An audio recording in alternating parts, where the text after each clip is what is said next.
Hello, good morning. Welcome to FPL Mate. We are back for a Gameweek 11 deadline stream on this merry Saturday morning. It is far too early for me, as always. I hate these morning streams. Why can't we have a nice afternoon? What? Not even afternoon, just late morning. Oh, so nice. Super chat already from Rich SZ. Said start 1, bench 2, Senesi, Gakpo, and Reinders. I think you probably play Gakpo, don't you? And I hope that he does start. Hope he starts in that game.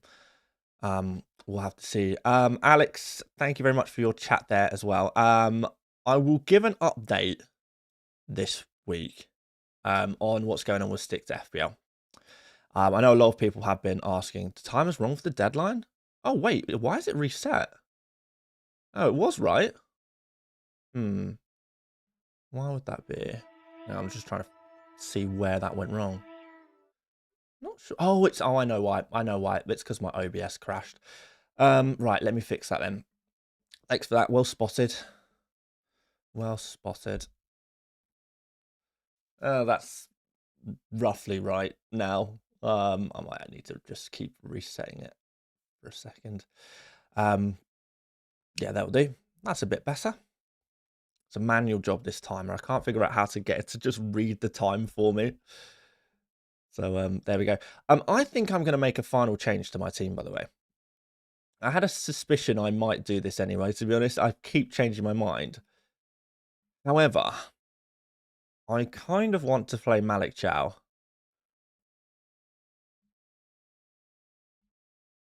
I kind of want to do this. And one of the reasons is because the clean sheet odds have changed a little bit this morning in favour of Newcastle versus Crystal Palace. I'll show you what I mean. I'm going to sneeze. So this hopefully should be fairly visible. This is from Rob T, his projected goals and clean sheet odds. And we can see that now Newcastle are 28% chance of a clean sheet. And we have Crystal Palace 27%. Now, given the fact that that Brighton are a terrible team to get DEFCON against, should I just favour the clean sheet odds and go for Newcastle in this one? I know Newcastle are not very good away from home, but they have been keeping clean sheets in non-Premier League competitions, which is a positive. But again, that is at home in their home games. It's a really, really tricky one. It's a really tricky one, but I feel like maybe I should bench Richards after all. He's so tough. So tough. Yeah. It seems like the Arsenal projected goal scoring has gone down a little bit. 1.78. Still pretty good.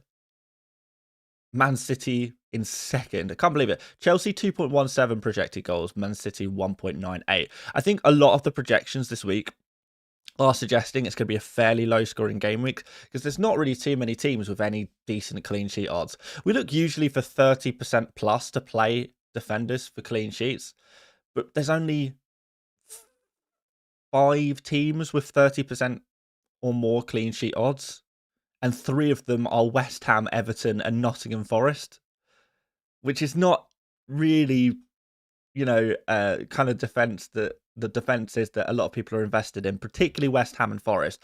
Everton is, a few people have Everton, few people have Chelsea,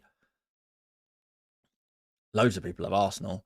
But really, when we're looking outside of that, I mean, where are we even looking?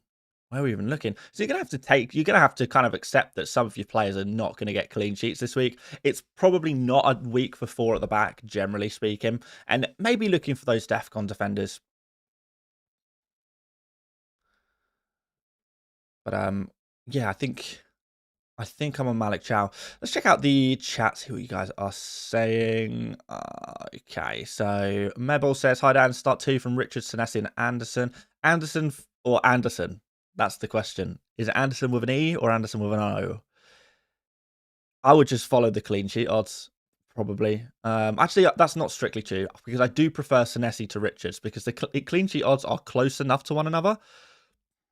And I think a game against Aston Villa, you're significantly more likely to get defensive contributions than a game against Brighton, because of stylistically, I suppose. So again, yeah, going back to what I was saying, we're not expecting a lot of clean sheets. Can we just maybe rely on some DEFCON?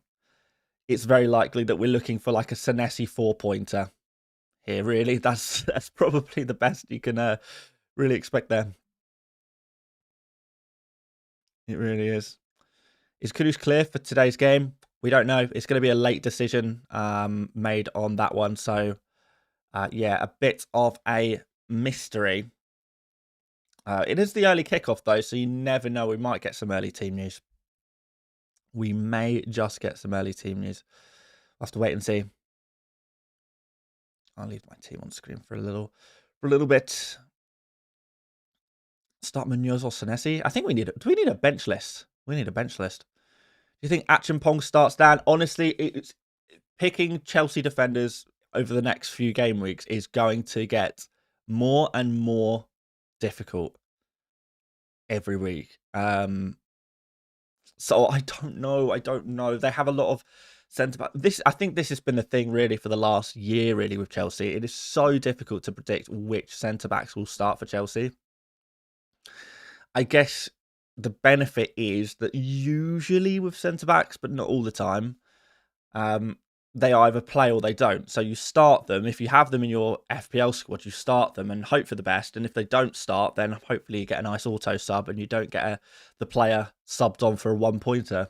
I think that's all you've really got to do. How come you're playing Senesi? Because typically Aston Villa are a pretty easy team to get defensive contribution points against. And I'm not expecting clean sheets this week from really any of my defenders, bar my Arsenal defenders. I think, honestly, I would not be surprised to see just Arsenal and Chelsea keep clean sheets this week. And all of the other teams, we might see conceding. Yeah, I think it might be one of those weeks where we've got a lot of 1-1s. Comedia says, I see you've changed your mind about Chow Richards again. Yeah, so I did mention a few minutes ago, but just to go over it again quickly, it's because the clean sheet odds have started to drift, and I was on the fence anyway. I did say, it's not going to take very much for me to change my mind on Chow versus Richards. And what has happened this morning, I've woken up, I've checked the clean sheet odds, and we see Newcastle now at 28% chance of a clean sheet and Crystal Palace at 27%. And if you've got to make a decision, somehow you've got to base it on something. That's the best I've got in terms of a decision there, but I appreciate it's very much a 50-50 decision, maybe a 51-49 decision at the very best. Apologies, guys. I was struggling to sleep last night, but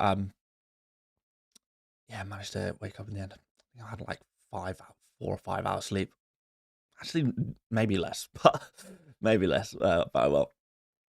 Martin asks, do you think Cooper Jr. will start Gameweek 11? I don't know. I don't think he will start. I think Evan Nilsson just offers so much to the team. James DS, thank you very much for becoming a member of the channel. Very much appreciated. And shout out to all the other members. I don't know if we actually got any other members here this morning. I think Yash I saw earlier. But yes, good morning to all of the members. Josip says, choose my third defender, Van Dijk, Van der Ven, or Rodon. Yeah, we're looking at the best of the bad bunch here.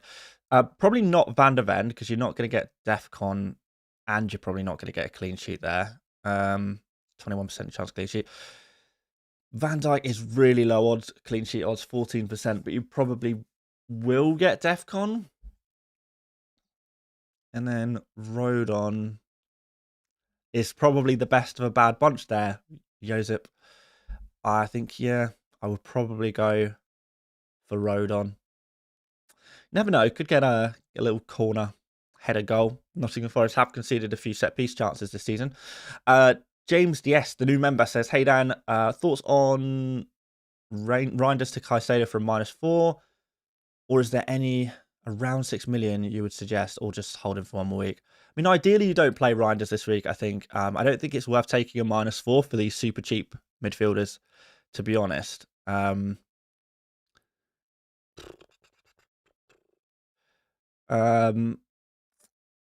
It is a toin cost, by the way, Commandeer. It really is a toin cost. But yeah, James, I don't think I'd take a -4 for a cheap midfielder.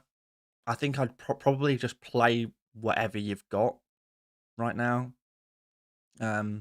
Whether that is going to be Reinders or you know, one of the other defenders in your squad. It's gonna be an uneasy one, but you're not gonna get, I don't think, anything so impactful for that small price tag. Which, I mean, obviously you could, but it's unlikely that you'll get something impactful for that kind of price. So much so that it's worth the -4. And arguably, I think people are going different directions with the cheap midfielders right now. It's certainly some of the more experienced FPL managers seem to be going a little bit differently in the cheap midfielder category, in the sense that they mostly aren't really using a cheap midfielder anymore. Kind of, we're seeing a lot of the cheapest midfielders people have will be maybe Minter at 6.1 now. But more likely, a 6.5 million midfielder will be the cheapest midfielder in the squad, because there is actually so many choices right now at 6.5 and above in the midfield slot, and there's about to be even more. We're about to unlock like Szoboszlai, Salah. Some people will say Gakpo as well. Yeah, there's going to be loads of midfielders that are going to be really popular, and it's going to be difficult to squeeze them all in. And when one of your spots is, you know, used up by a Caicedo or something like that, it just makes it more difficult to get all of the great midfielders in. Can you explain why Senesi over Richards? Yeah, DEFCON is the answer. DEFCON is the answer. Defensive contributions, expecting them far more from Senesi than I am with Richards. And there's not too much in it. Richards does have a better clean sheet odds, but there's not a huge amount in it between the two. So that is why I'm going for Senesi. It's a defensive contributions play there. The real question is Malik Chow or Richards. I think that is, for me, is a tighter battle. Chow has slightly better clean sheet odds. Richards typically gets more defensive contributions by some margin, actually. But also, Brentford are a much easier team to get defensive contributions against than Brighton are. I wonder if Tom Hadley's done an update, actually. Luke says, from a Newcastle fan, Chow is guaranteed a oh,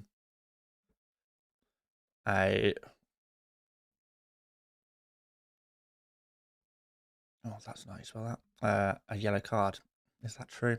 By the way, I keep getting on my Twitter feed stuff about the New York mayor. I have never interacted with anything to do with New York, or I've never been. Why do I keep getting stuff to do with the New York mayor on my Twitter feed? It's really, really pushing that stuff in my algorithm at the moment. I've never clicked on any of it. Actually, that's a lie. I clicked on it because I'm thinking, what on earth is this? But I've never interacted, liked, replied to any of the stuff. Is this a big deal? Anyone in the chat from New York can fill me in why a new mayor of New York is a big deal? I don't know. We've got a super chat here from Adrian. He says, "Hi Dan, what do you think of a -4 for a switch from Timber to Gabriel?" Oh, not for a -4, I don't think.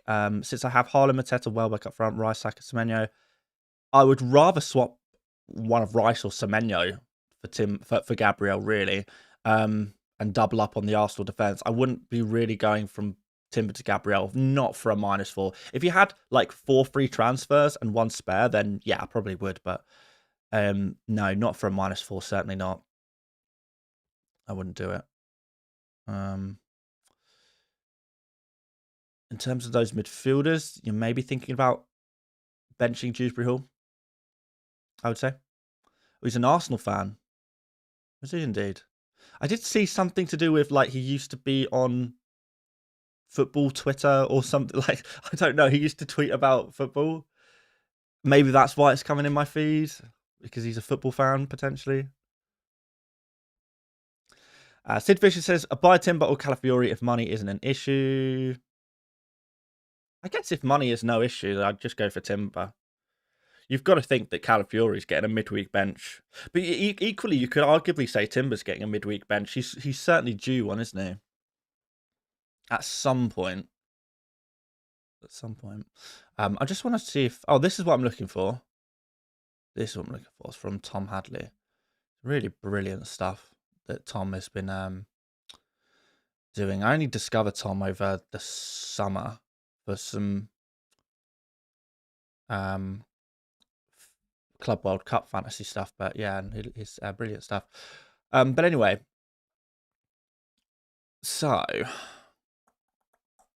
what we really care about is this graphic on the right, the best teams to get DEFCON against. And you've got Arsenal and Liverpool here. Good to get DEFCON against, but terrible to get clean sheets against. You've got Bournemouth there. Maybe similar situation. Not quite the same, but Aston Villa don't get DEFCON anyway.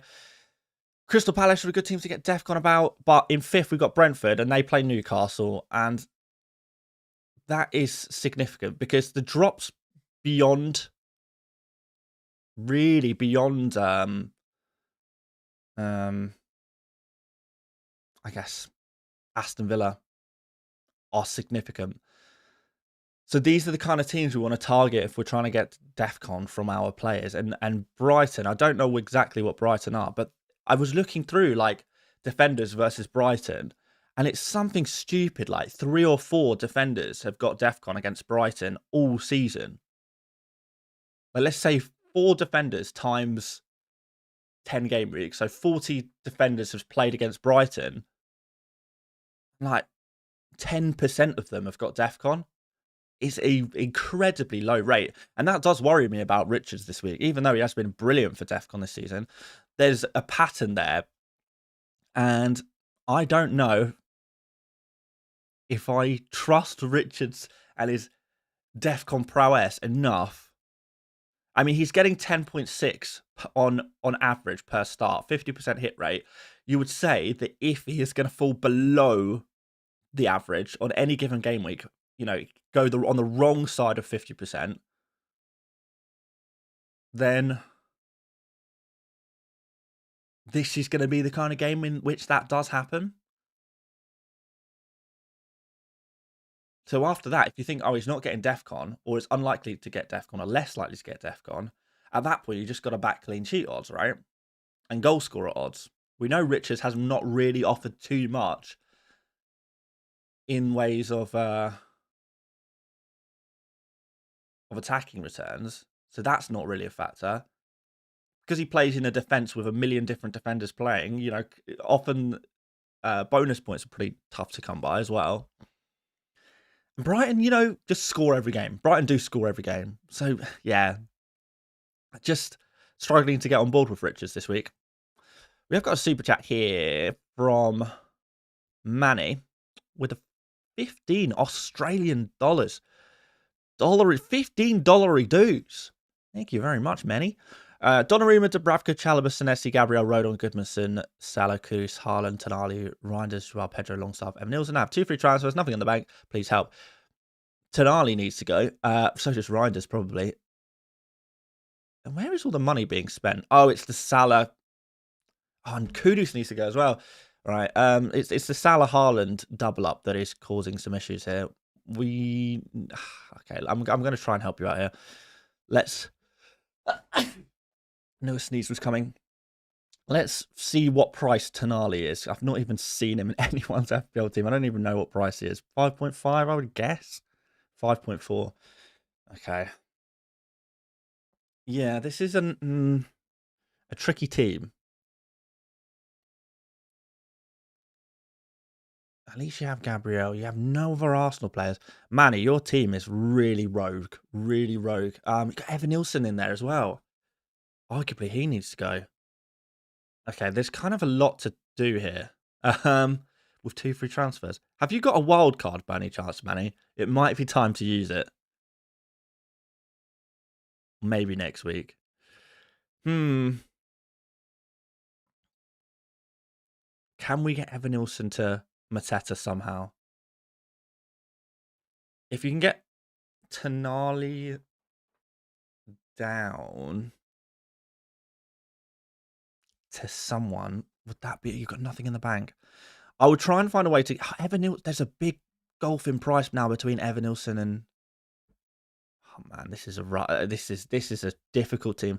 I think the difficulty is, Manny, is when you have Haaland and Salah, you are so inflexible for the other transfers you can make, which means when you start to have like dud players, Evan Nilsson, Tonali, Reinders, these kind of guys. You know, you got Longstaff as well, Goodmanson. None of these players are really playable. Kudus is now injured. You don't have the flexibility to really fix it.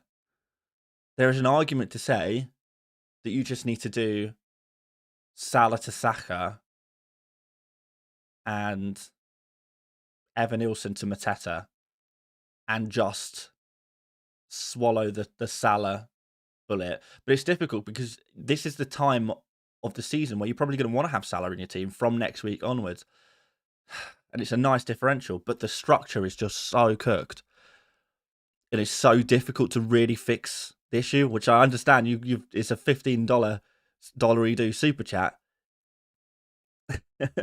So I'm have to try and think about this one for you because you've been so generous.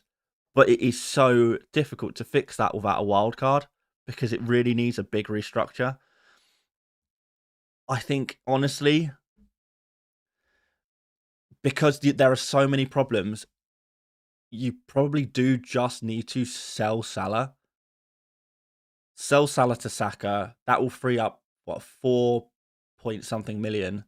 And then you can try and, over the next few weeks, reinvest that in other areas of your team. So you go Evan Nilsson to Mateta this week.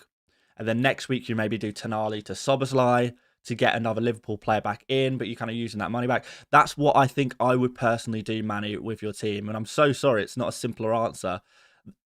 There isn't a simpler answer, unfortunately, right now. Yeah, I think that's what I would do. It's a toughie. It is a toughie.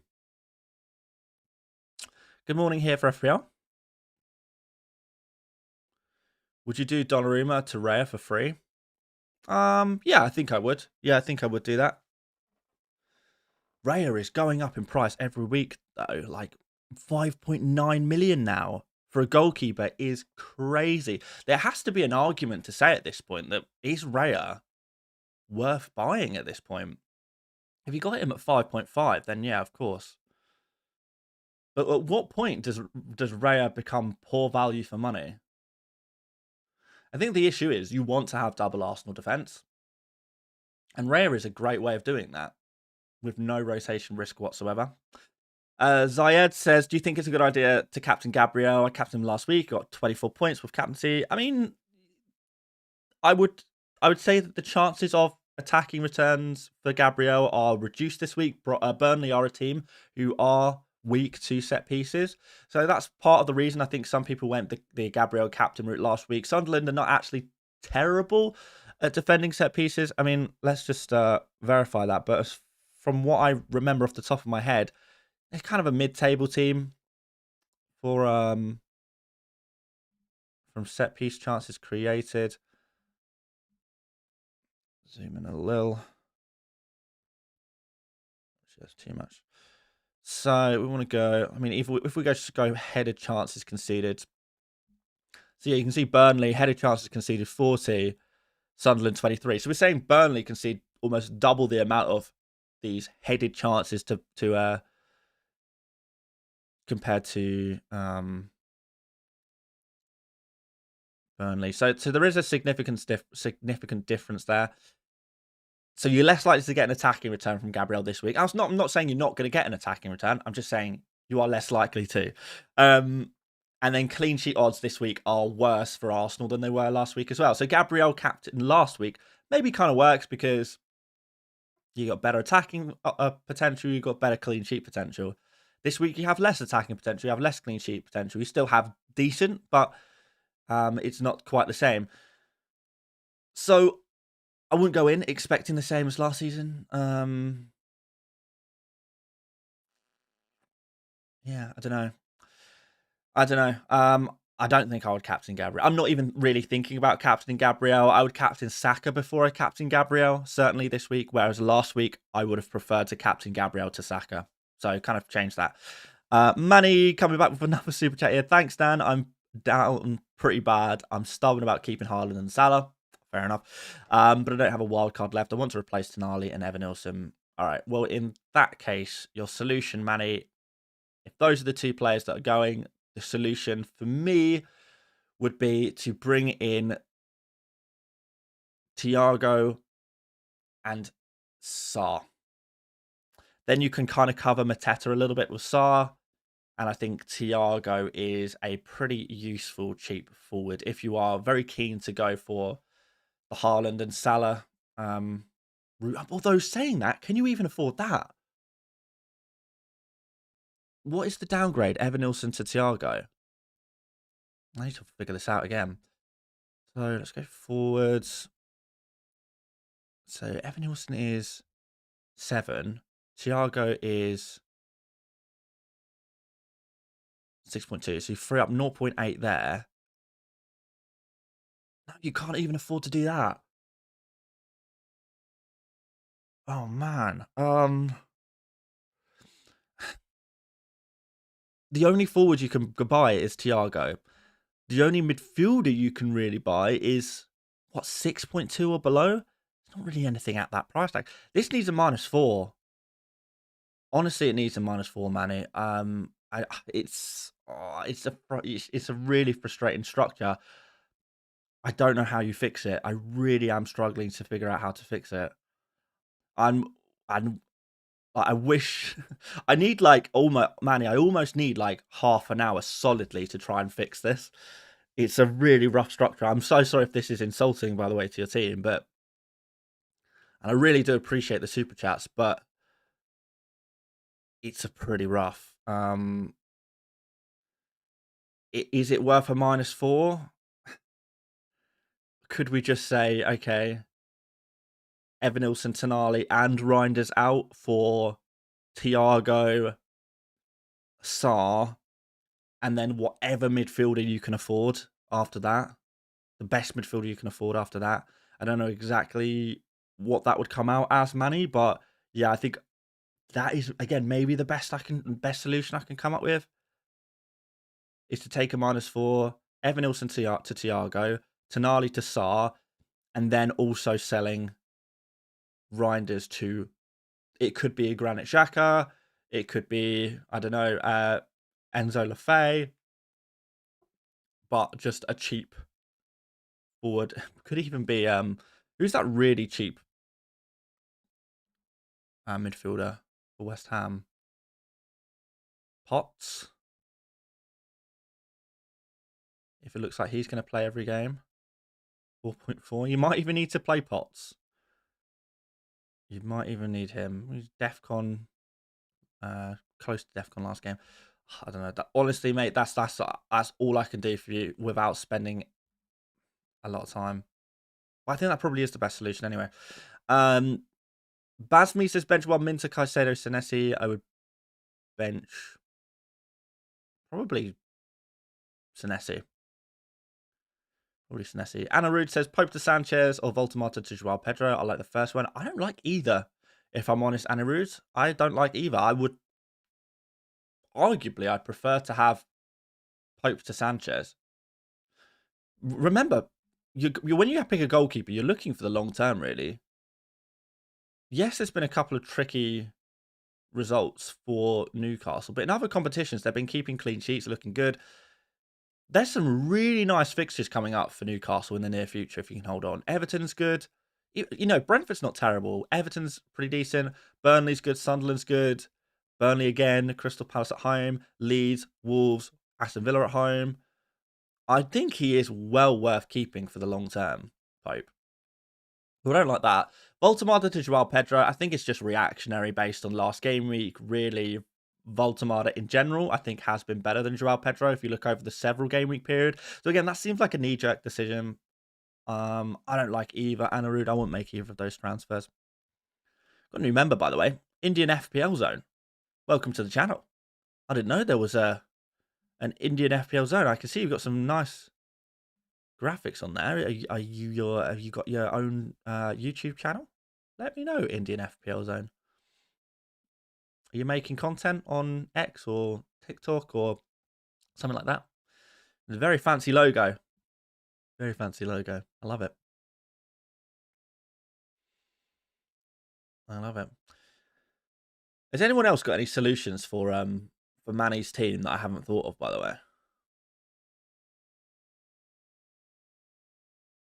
Because I can't come up with anything better than that.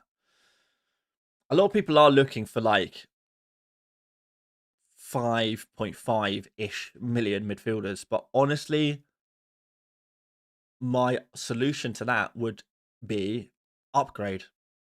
No like for likes. No look for another cheap. Because I think you just continue the cycle.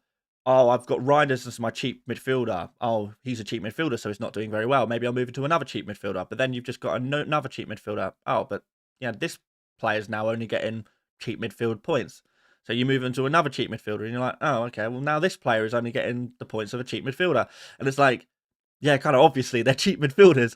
At some point, you're just going to say, let's upgrade them. Let's upgrade them. Let's get 6.1 or whatever he is, Minter. Let's get 6.5 Sar or Enzo. Let's go all the way up to Bruno or Gakpo. Szoboszlai looks good from next week. Let's go for him. Or downgrade all the way to a 4.9 and play an extra defender.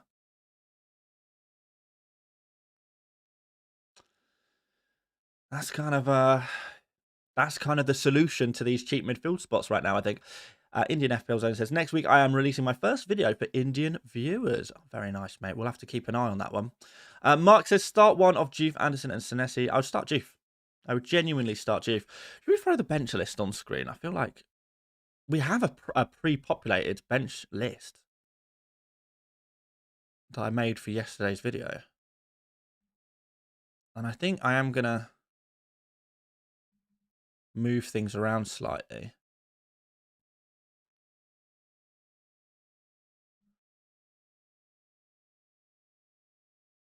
I'm going to put Senesi there.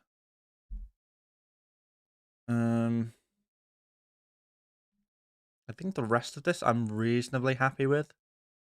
Baltimore, okay, Baltimore above Enzo is maybe a little much. But he'd be like next to Joao Pedro.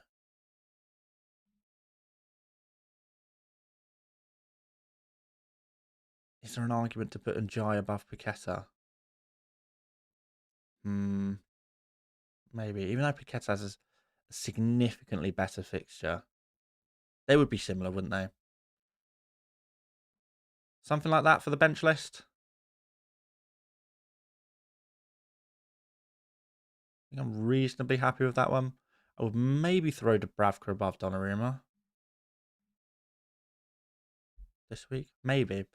Is that unfair? Can I throw Keane on the bench list? Yeah, but he's going to be literally the last guy because it's obviously pretty full already. Keane would go a little higher than a lot of these players. I think I would put him actually... You know what? Maybe even here. Keane is probably one of the better defenders to have this week. Where do you put Achimpong on the bench list? Achimpong is, I don't know, you just play him. If you have him, you just play him and hope for the best. Because Chelsea have the second best clean sheet odds. You got the rotation risk there. If you bought him, I don't know. He's just a nightmare. Achimpong. He's just a nightmare because I couldn't stand owning a player which every week you're thinking, will they start? Will they not? Every week is a headache with him. So if you have him, you think he's going to start him. I have no idea if he's going to start or not. Ask a Chelsea fan, but even they will probably all give you different answers, if I'm totally honest.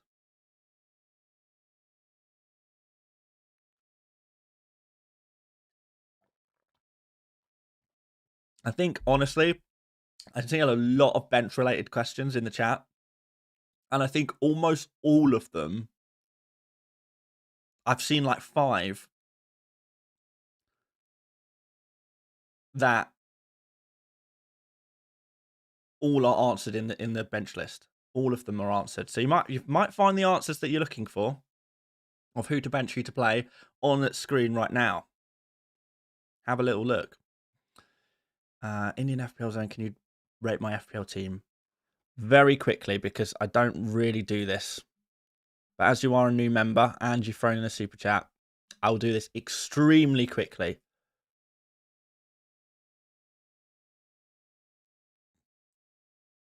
Actually, let's just do it on the FPL website.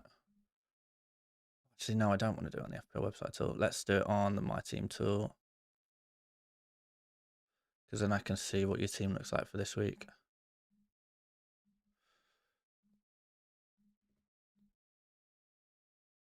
But this is going to be extremely quick. I'm talking like 30 seconds tops.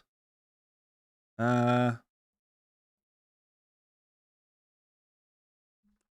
really like Henderson as a pick, generally speaking. I think there's probably better value in the defense, but it's nice to have Crystal Palace defensive cover. The rest of the squad is pretty standard, pretty template. Yeah, I like it. Not really too much wrong with this team. It's probably set up roughly the right way with Minset on the bench. Yeah, it's fine. I think, yeah. But you're not going to make a goalkeeper switch realistically, so you stick with Henderson. Yeah. I've benched Haaland. Are you joking? Was that serious? You fix that immediately. I mean, okay. Let's just assume. Okay, that's your team rating, by the way, Indian FPL Zone. Let's assume you're not joking. I'm going to put a captain poll in the chat right now.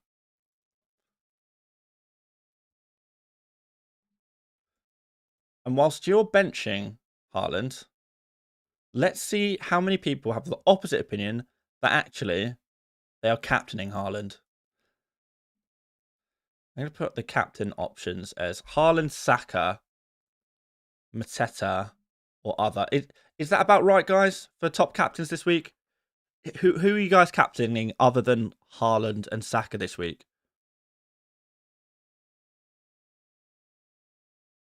Throw it in the chat. Yeah, people are saying Gabriel still. Is it Mateta? Or is it really that many people with Gabriel? Some people saying Enzo. Yeah, okay. There's a lot of options. It does seem that Gabriel does seem like the third most popular option, though. All right, fine. People captaining Gabriel over Mateta. Wild. This is the world we live in. All right. Fine. Let's start the captain poll. So, Indian FPL Zone. I know you're saying you don't think Haaland is going to score against Liverpool, but I can tell you that the people who get paid a lot of money to figure out the probability of players scoring in each given game week are saying that Haaland is the most likely player to score in the entire Premier League this game week. So that's the people who get paid a lot. And then all of us guys here who don't really get paid very much to play FPL, we just do it for fun. Well, 63% of us, as things currently stand, are captaining Haaland. So if you're saying you're benching Haaland, I mean, look, I understand. If you really, really don't think Haaland is going to do very well this week, I understand maybe not captaining him. If you just think everyone who knows their stuff is an idiot, I'm not going to captain Haaland. I could maybe begin to understand that. If you're a Liverpool fan, I get it. But to bench Haaland? For who? For Minter? For Rodon? It's too far. It's too far for me. It's too extreme. It really, really is. It really is crazy. Alex Wall says, Manny, get a Viper. He's 4.9 in great form. Low TSB. Yeah, 6% captaining Haaland now. It's up to in the chat. So still 2/3 of FPL managers are going to be captaining Haaland this week. It is interesting to see Saka and Gabriel with, some decent numbers there. Guy, I don't know what the league code is, mate. I've joined like 4 years ago, so I don't know what the code is there.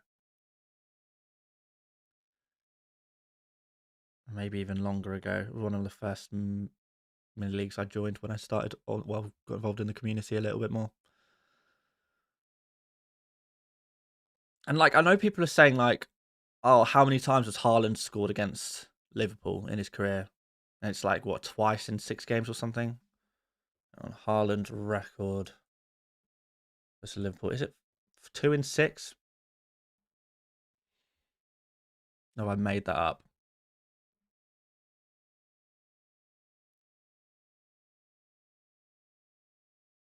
Oh no, it's 3 and 8. So Haaland scored 3 goals in 8 games against Liverpool, which doesn't sound great. This includes against Salzburg, interestingly. That doesn't sound great on paper, does it? But then what was Haaland's record against Bournemouth? Even worse. So 3 and 8 it is for Liverpool.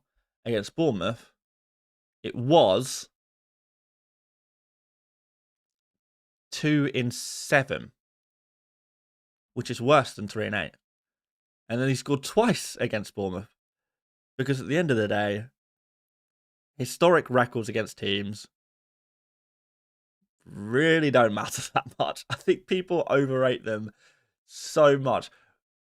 Because usually, if there is something there, and sometimes there is something there, like a player against a certain team, it's usually more of a stylistic thing. Like Ismail Assar is always going to do against Liverpool, or do well against Liverpool, because he really favours games against high lines, for example. And, is playing for a Crystal Palace team that is consistently underestimated. So there's like that argument there. But that's nothing to do with the opposition. It's to do with the tactical matchup there. And teams change managers, change styles, change players all the time, and this all needs to be factored in. And I don't think it's always as simple as this player has scored X amount of goals against this team. There's always more to it than that. There's always a reason why that is. Never at Anfield? So what? So what? I mean, it's not at Anfield anyway. It's at the Etihad. So, yeah, I mean, Haaland, the form he's in right now, there's no doubt about it that this, he's going to be up there in terms of players most likely to score, right? I'm not saying it's definitely going to happen either, but I mean, I think Haaland is more likely to score this game week than any other player in the Premier League. I don't think that's too controversial to say.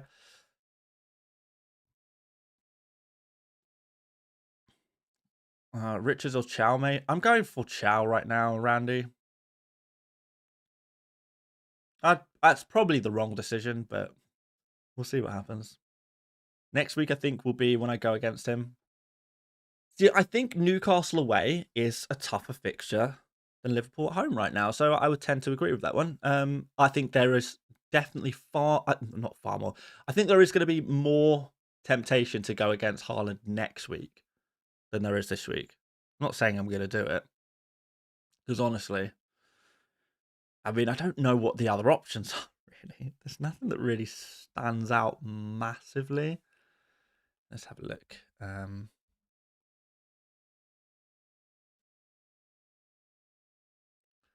Game week 12. Like, who has the best fixtures? Game week 12. Bournemouth against West Ham? Probably not. You got like Bruno or Mbomo against Everton at home. Salah against Forest. I don't have him. Could do Mateta against Wolves, potentially. Would you back Saka against Spurs? Maybe. Probably the best I've come up with. Mateta versus Wolves or Saka versus Spurs next week. Maybe. But, like, this is not, these aren't, like, captain shouts that, like, stand out, like, really look, and you look at it and think, oh, if there was no Haaland, I'd really quite like to do this. In games like in game weeks like this week, where you have Saka versus Sunderland, for example, where you're thinking, actually, if there was no Haaland, I'd quite like to go on Saka versus Sunderland. Or last week, I quite like to go Gabriel against Burnley. There's no player really like that next week. Super chat from G, by the way. -4 for Santiago for Voltamada and Stack bench boost. I guess if you're on a bench boost, I guess. Yeah, and you just need to upgrade Stack. Generally, I wouldn't make that move. If you weren't on a bench boost, I wouldn't do that. But yeah, if you're trying to force a bench boost this week, just get it over and done. And it requires a -4. You really want Sarr in your team, do it. But Voltamada could do well this week. He genuinely could do well. We don't know. Max, I would not be bench boosting that bench. I would not be bench boosting that bench. You've got Gu, who probably won't play. Achimpong, who's like 50-50. Which leaves you with Mukiele against Arsenal and Dubravka against West Ham team who are improving in form.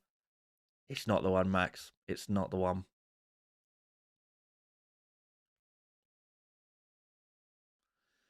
Any opinions on Tyler Adams against Villa? Don't expect him to score. Don't expect him to score. He scores 1 goal every 5 years. He pretty much gets 1 attack in return every 5 years. Could be okay for DEFCON, but nothing crazy. We'll see.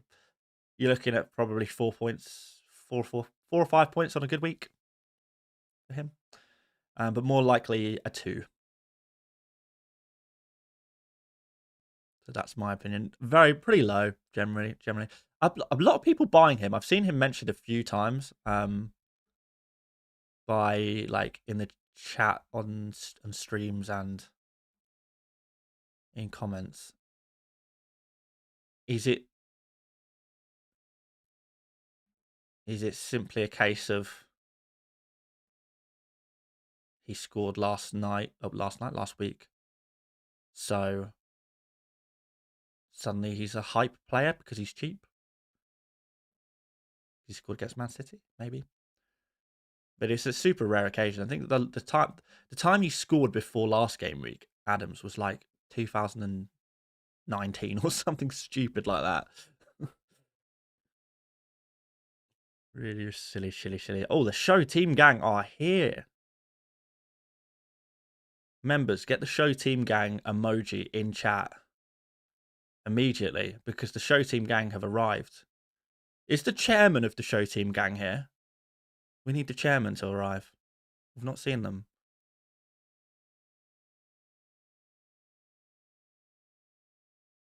Come on, chairman. Enzo captain, you could do. It's risky. I would have put Gakpo in the bench list. Reasonably high, probably like top 3rd, maybe.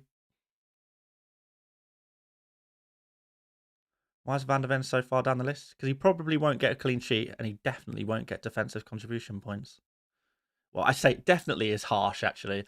There's always a chance. Random things happen all the time. He's got defensive contributions 1 out of 10 times this season. So you got a 10% chance of defensive contributions from Van der Ven. You got a similarly low chance of a clean sheet as well. So yeah. Van der Ven is still living off the reputation of that brace a couple of weeks ago, it seems. Wow, the show team gang are they're really coming in, aren't they? They're coming into play. All right, well, I'm being so nice to the show team gang.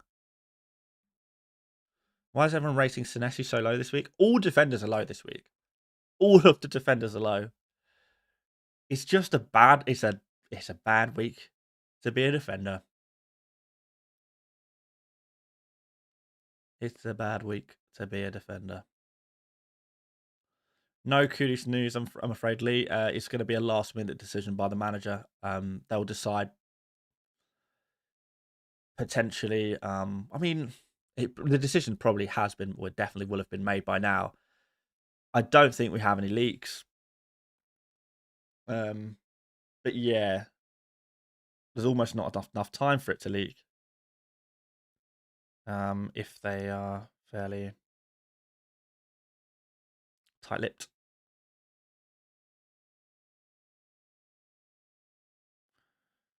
Let's see here. A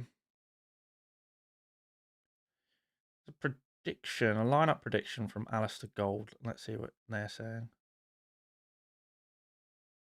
And they're predicting no Kudus. Oh, yeah. So, okay, predictions say no Kudus, but yeah, it's not looking good. But who knows? Is Enzo captain risky? Oh, it's definitely risky. Enzo captain is definitely risky. Any non-Haaland captain is risky. Every single one. Anderson or Richards? I personally would play Anderson over Richards, but if you have Njai, then I can see why that would edge you towards Richards. I'm just genuinely a little worried about Richards this week, score-wise.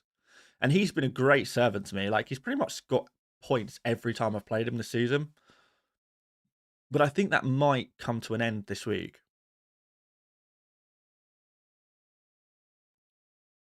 Like, there have been weeks where benching him has been the play. Like, obviously, I benched him against Arsenal. Can't remember where else I benched him. Maybe not against Bournemouth. I played him against Bournemouth, but then he got Defcon there. He's been reasonable. He really has been reasonably reliable for me.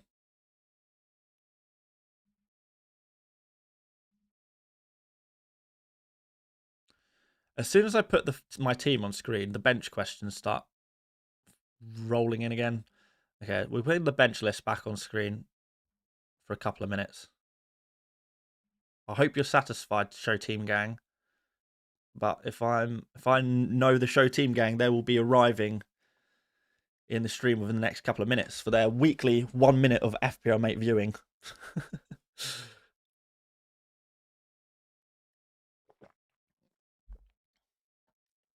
FPL Joe says, hey Dan, good luck this week. I'm starting Nico Williams one last time this week. Still have him from the start of the season. Wow, crazy. No wildcard yet, Joe. No wildcard yet. I feel like everyone's used their wildcard by this point. It's quite interesting to hear that some people still have it. Throw Tarkovsky next to Keane. Assume Tarkovsky is next to Keane. No, it isn't blackcurrant squash, it's orange. We do sometimes go to orange squash, in fairness, particularly in the summer months. But as the winter approaches, we do need to switch back to a cheeky little bit of blackcurrant squash.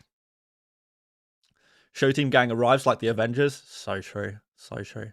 Rice a good captain option? For me, not really. What do you think of Somerville as a differential? Not super keen. Not super keen. On Wildcard 13, that fixture swing. Yeah, fair enough, fair enough. Arguably, the swing is in 12, though, no? I guess it's both, right? Depends what you're looking for. Liverpool against Forest, it depends how you rate that, and it depends what you want to do with City players. I think for me, personally, even if I was on Wildcard Game Week 13, I think I'd stick with one Man City player. Cherky is the only Man City player who could maybe disrupt that, but I've been burned so many times by these types of players that I don't think I'm going to go there this season. I think I'm going to play it a little bit safer, particularly over like the December period. Just picking minutes monsters is probably the way forward, which means no Man City allowed. What do you think of Szoboszlai? I like him mostly from next game week, though. Comodia's gone for grapefruit squash. That sounds awful. What is squash? What's another word for it? Cordial is another word for squash.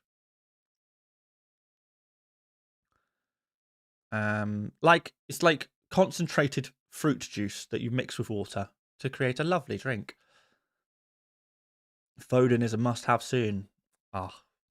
Press X to doubt. Press X to doubt. Phillips says, I still don't know. Richards is playing at home. The others two aren't. Yeah, and that's completely valid. It's just a Brighton score every game, and they rarely allow DEFCON against them. So I could very much live to regret this decision, but we'll see what happens. I don't know. It's such a tough call between Chow, Senesi, and Richards. I feel like I would feel worse if I went against my gut. Well, you know, I'll feel worse if I get the least points. I'll feel worse if Richards returns. I'll feel whoever goes on my bench, if they return, that's where I'll feel worse. So there's no winning really. Gut. I just really want to play Chow. And it covers me against Pope owners. I think there's better goal scoring odds there. There is definitely better clean sheet odds on paper. I don't know. Just feel like I just take a little risk here. Take just a tiny little risk and hope that Brighton score against Crystal Palace. We'll see what happens. But yeah, there's I don't think there's a right answer necessarily.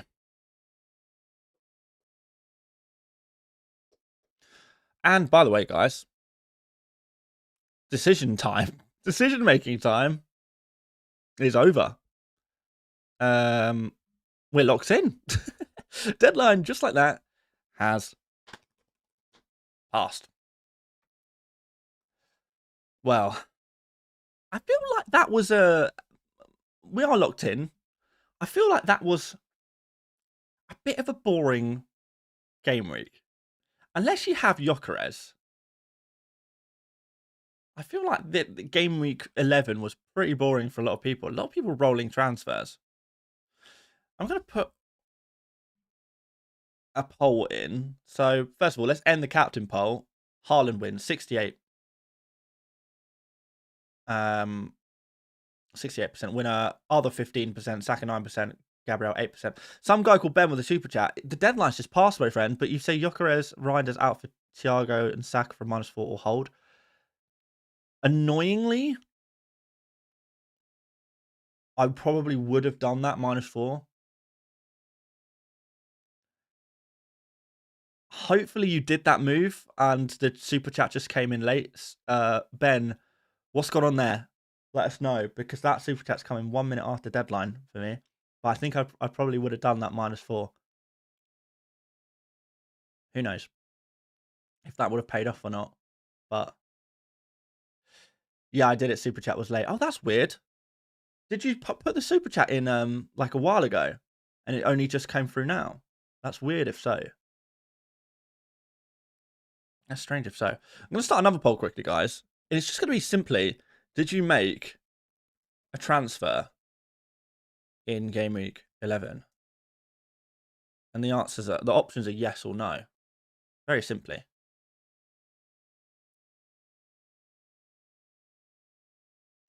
Might have been a slow payment. Credit card declined. For the love of Sung Jin Woo, have you watched Solo Leveling yet? No, sorry, Josh. I'll watch it this weekend. It's because I finally watched. Well, first of all, my wife has been at home a lot this week, so we've kind of been watching shows that we both like. Then over the last 2 nights, where she's been on night shifts, which is usually where I would watch anime, I've been watching Welcome to Wrexham, because I've been meaning to watch last season's Welcome to Wrexham for so long. I keep forgetting to do it, and I was just like, I just need to watch the new season of Welcome to Wrexham. So I watched that over the last 2 nights, and I finished that now. So now I'm free during the international break to watch Solo Leveling. But more importantly, and something I'm more excited about, whilst we just do some random chat whilst we wait for the lineups to arrive, what I'm more excited about is Call of Duty Black Ops 7, which comes out on Friday. Solo leveling's binge worthy. I will binge it. I will binge it. I need something to pass the time between now and you know what's crazy? You guys are all on about solo leveling. I had a delivery driver the other day, maybe a week ago or 2 weeks ago. It was when my new bed arrived. I don't really remember me saying that my old bed I fell through my bed one morning and then did a deadline stream. And then I ordered a new bed that arrived a couple of weeks ago. And I was wearing, I think I was wearing a Hunter x Hunter t-shirt. And the delivery driver delivering the new bed was like, "Oh, you like anime?" I'm like, "Yeah, I like anime." He was like, "I've been watching Solo Leveling. I really, really recommend it." And I was like, "All right, say less. Maybe I should. Maybe I should." And now all you guys are saying watch Solo Leveling, so I'm gonna watch it. Did you watch Traitors? I mean, I've watched every episode but the last episode, and then someone spoiled the ending for my wife because she was on a night shift, so we watched it together. So my wife was on a night shift, so we couldn't watch it the final that day. And then one of my wife's friends put the winner, just a picture of the winner saying like congratulations on their Instagram story, like an hour after they won, spoiling it for it. Well, by the way, for a show like that, how much of an idiot, like respectfully, how much of an idiot do you have to be to post a major spoiler of a show on your Instagram story? Ridiculous. Because people are just going to click that. You can't mute it. You can't do it. Ugh, crazy stuff. Anyway, and I'm not going to repeat the conversation because I think that would spoil it for you as well. But basically, when my wife was explaining who the winner / winners were on the Traitors, inadvertently, I just very quickly listened to the description and figured out, oh, so this person / people won. And there we go. The show was spoiled. So I don't even know if I'm going to watch the final now, to be honest. Hope your wife's friend doesn't watch the FPL stream. I mean, respectfully, I hope they do, because that is a terrible, terrible mistake that needs to be learnt from. It's not even a mistake because you don't impact yourself. You impact other people. It's just not on. I don't think it's on anyway.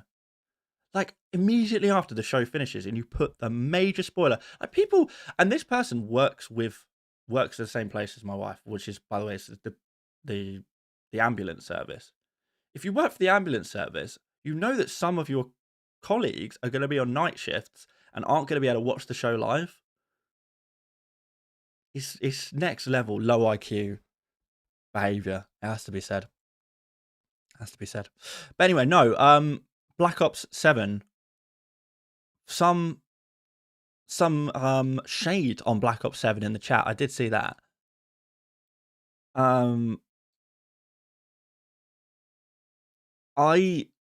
Last Call of Duty, last 2 Call of Duties actually, I'll go as far as saying I've really enjoyed. I think they've really improved, particularly last Call of Duty. They've really improved the movement mechanics. So my favorite game of the last decade is Apex Legends. There's no doubt about that. And that game is known for it's a first-person shooter. It's known for its movement mechanics. You can really fluidly move around the map. And it's just as much about your ability to dodge bullets as it is to shoot bullets. And I think Call of Duty feels a little bit more like that in recent years. And I love the game. I think the gameplay is a lot better than it has been previously. And I like the fast pace of it. So this year, a lot of the maps on Black Ops 7 are going to be maps from Black Ops 2, which is my favorite Call of Duty of all time. I love Call of Duty. Back in the day, I buy Call of Duty every year, but like COD 4, World at War, Modern Warfare 2, Black Ops 1. Then what was after Black Ops 1? Modern Warfare 3. And then I can't remember which came first, Black Ops 2 or Ghosts. But basically, probably all the way up, all through those games, like I would, 10th prestige every game, pretty much. Since then, started playing a little bit less and less each year. But last year was the first Call of Duty game. I came back and I thought, I play it every year, but last year I played it a lot and I loved it. Yeah, a lot of people, Ian, a lot of people do like the Modern Warfare series, but I think because Black Ops 2 is my favorite COD of all time, and probably not the COD I spent. No, actually, is without a doubt the first the COD I probably played the most was Black Ops 2, probably because I played that several years after it came out. Like I continued to play Black Ops 2 for like 2-3 years after other games had come out because I enjoyed it so much. And there's a lot of maps from Black Ops 2 on Black Ops 7, so it's gonna be good fun. Plus, you know what? I just like playing games I'm quite good at. I'm quite good at Call of Duty. Like, not pro level or anything like that, but I used to play to a pretty decent level. I still play pretty well. And I like the grind of like the camo grinds and the 10th prestige grind. My goal, by the way, when Call of Duty dropped on, well, Thursday night, really, my goal is going to be to hit first prestige by Saturday. So I'm going to do, but hopefully I'm going to do a whole prestige in like 24 to 36 hours. That's the goal. That's the aim. And I think I can do it. I'm just going to sweat it out. I just feel like I'm in desperate need of a new video game right now. I know some people have been playing, what's that, Ark survival game? I don't know. I don't know if I like the idea of like doing all this looting and then someone is just camping and will just steal your loot. Like you spend half an hour trying to get a bunch of loot and then people just kill you for your loot. That worries me a little bit.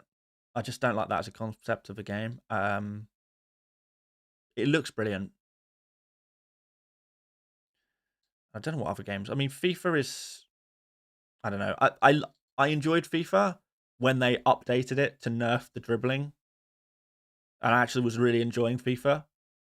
And then people complained they changed it back. So basically, the only way to play Ultimate Team is to pick 5'2" female strikers and just hold down RB and you could just dribble through players, and it's just no fun for me. So I'm not enjoying FIFA since the patch, pre-patch and post patch. Just not enjoying it at all. Like I get it, people like to win, people like to sweat out games. If that's what you like to do, fine. But I'm not gonna spend enough. I don't want to spend time learning all of these like broken mechanics. Josh says no, way better to be more attacking game than defending. I disagree. I like a balanced game, and it's not. I feel like if you're just going to run the meta team, you're probably going to have fun. But I've never enjoyed playing FIFA that way. I want to play with players I love. I want to play with different tactics, different strategies. When the game becomes this is the only way to play, it's going to be every game is going to be 5-4. I don't know. It gets away the real. I lose the realism. I mean, I don't know. Like, fair enough if you enjoy it. Like, I get it, but it's not. It's just not for me. And maybe that's because I'm getting too old. Maybe it's because I'm getting too old for it, and I'm just too stubborn to learn and just accept the new way of Ultimate Team. I just want to play with some. I want to play with Arsenal. I want to play with some interesting different cards.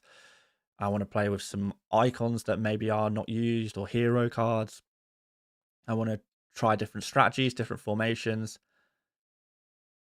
I want to play with different play styles. And yes, you can do that, but you will lose games on Call of Duty right now. The better dribbling makes players more usable, more variety now.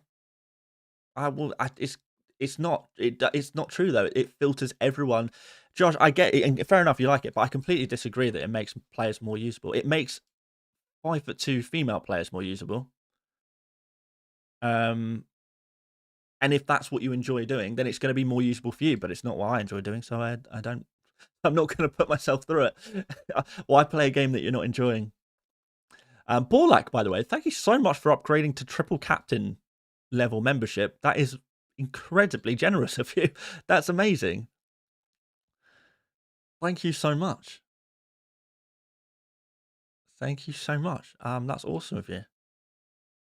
You've remember for like a year, Borlak. I think we. By the way, I think we have like 5-year members now. There's only like 2 of them, but there is like a couple of 5-year members. We're gonna get some team news in a minute. Borlak says, I haven't liked a football game since Sensible World of Soccer. That's how old I am. How old are you, Borlak? You don't have to answer that one. Micro and Mon says, Yodan, how are you feeling? Tired, to be honest. I did not sleep very well last night. 53, Borlak. You don't look a day over 30. Probably. I don't know. in about 3 weeks. Oh, happy birthday for in 3 weeks, Borlak. Any interest in pro clubs? Yeah, I definitely enjoy it. But again, I like the social aspect of things, and I think that's another big part of video games for me. For me, a lot of it is either I want one of 2 things: I want to chill and relax, or I want to socialize with my friends. I don't mind sweating out in a game if I'm socializing. On Ultimate Team, you're playing solo, so you're sweating out on your own, and that's not really for me. Career mode on FC, amazing, love it. Playing pro clubs with your mates, amazing, love it. Even if you have to be a bit sweaty, you've got that social aspect as well. Call of Duty, Apex Legends, been playing Marvel Rivals a lot recently, but I'm kind of going off that a little bit at the moment. I think I've kind of reached my limit on Marvel Rivals in terms of competitive play. And honestly, if I'm playing with friends, I'm having a much better time. Where are the lineups? Where are the lineups? Where are the lineups?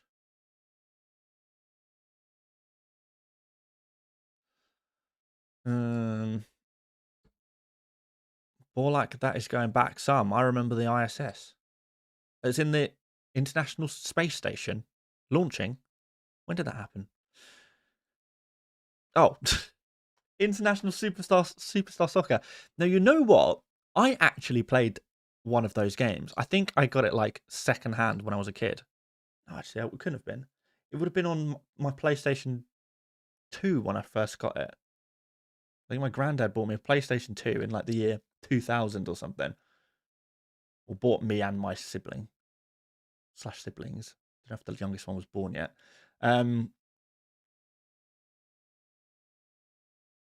And that had, I believe, it was an ISS game. Where are the lineups, by the way? That's not what I'm after. Not the International Space Station.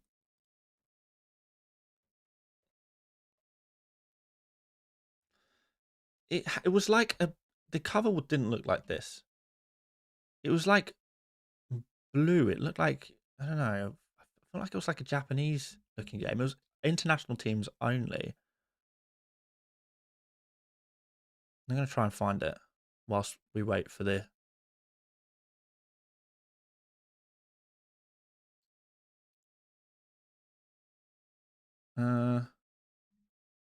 It was this. This was my first ever football video game I played. And it was an International Superstar Soccer game. It was just literally ISS, with no prefix, suffix. Suffix?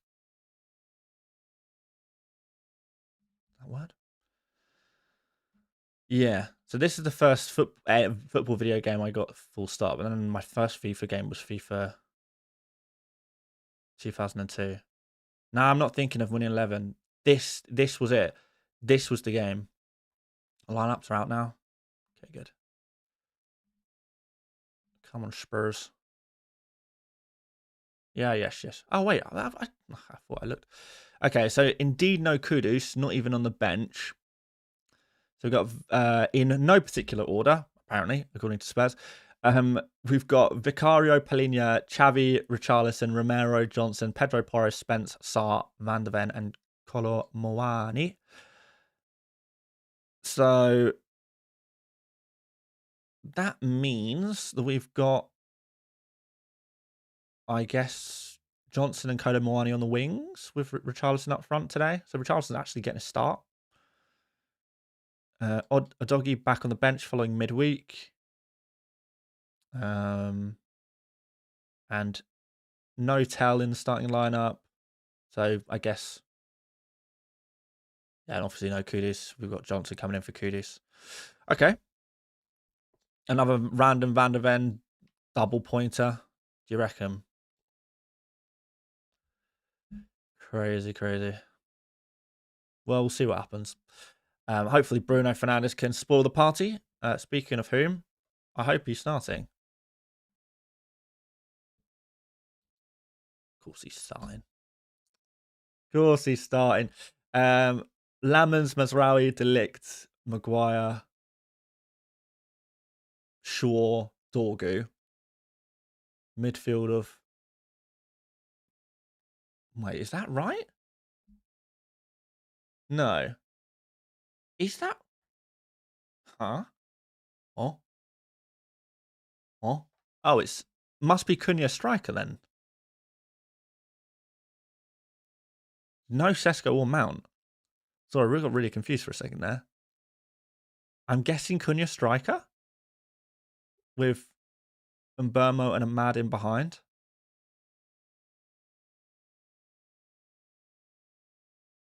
Yeah, probably what it is. Mbermo up front. I found the Mbermo owners, by the way. Jasny, Aina. It will be Cunha a striker, I would have thought, no? And Mbermo doesn't really play solo striker.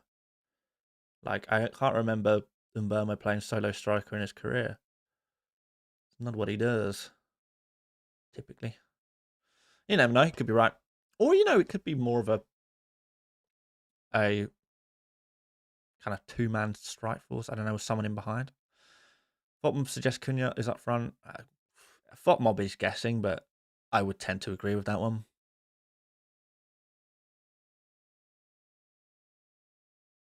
I think I'd agree with that one. Interesting. Okay.